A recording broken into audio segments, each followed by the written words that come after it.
Bienvenue au Grand Palais. Bonjour à tous, je me présente, Michael Rodriguez. Je travaille actuellement à mon compte en tant que responsable de projet, conducteur de travaux, en freelance pour des entreprises.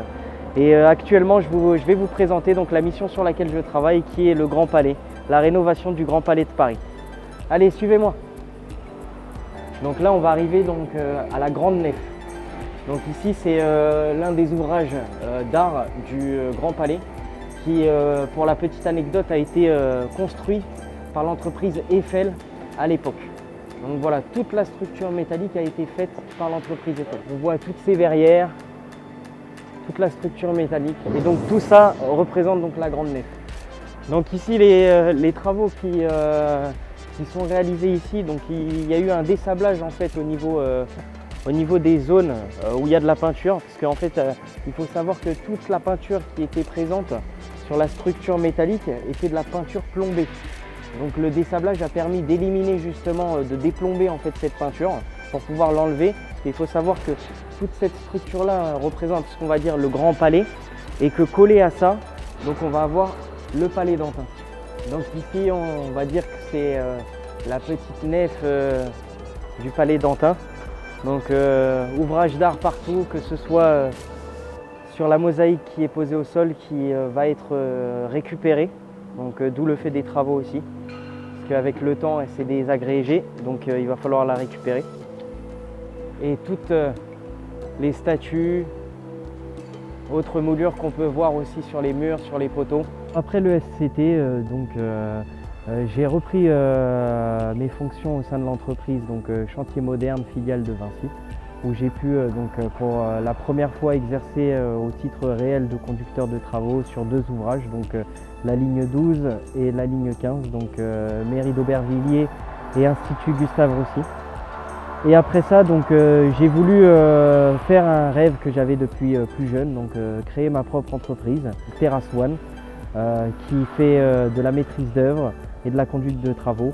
Donc ça peut être tout aussi bien de la conduite de travaux chez les particuliers que aussi des missions en freelance pour diverses entreprises où je vais être chargé de travaux, responsable de travaux, conducteur de travaux, donc voilà, où je vais m'occuper de toute la partie de la gestion pour ces entreprises sur leur chantier en gérant leurs effectifs et les missions qu'elles ont à fournir.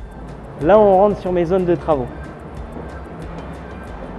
Donc ici il y avait mezzanines, ouvrages qui ont dû être démolis pour pouvoir concevoir les futurs ouvrages qui vont venir les remplacer.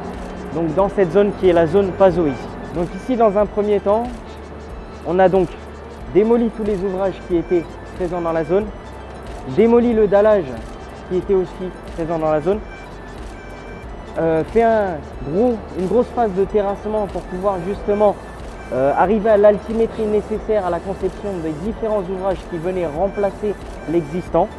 Et nous avons donc fait la conception des longrines que l'on voit ici au sol, des massifs qui sont là, qui vont venir donc réceptionner toute la structure métallique qui va venir récupérer le plancher collaborant en métal et bac acier qui sera présent ici, que l'on nomme l'entresol.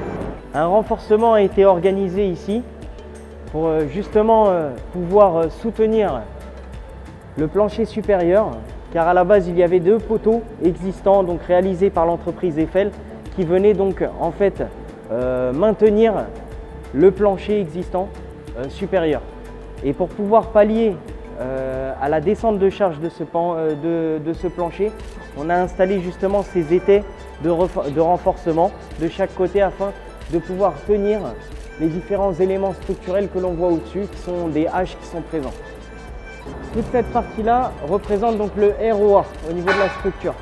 Donc c'est ce qui va être le centre du Palais d'Antin, entre la zone Pazot et la zone Panneau. Voilà. Ces deux zones, en finalité des travaux, vont servir de commissariat. Donc sur deux étages, où la plupart des brigades, c'est un grand commissariat qui est présent ici au niveau du 8e arrondissement. Et donc il va y avoir donc la BRI, les brigades canines, tout ce qui a à voir avec la BAC aussi, police nationale, gendarmerie et autres. Donc toute cette surface que nous sommes en train de concevoir va servir de commissariat à la finalité des travaux. J'ai décidé de faire une formation à l'ESCT en fait, parce que voilà, je voulais justement déjà en apprendre plus sur les compétences et autres liées à la construction, que ce soit de l'ordre du génie civil, du gros œuvre. Et en même temps, j'ai vu ça aussi comme une opportunité de pouvoir accéder au poste que je voulais atteindre au sein des entreprises, donc celui de conducteur de travaux. Et ce qui m'a permis justement de pouvoir y accéder aussi, donc c'est le diplôme que j'ai pu passer à l'ESCT.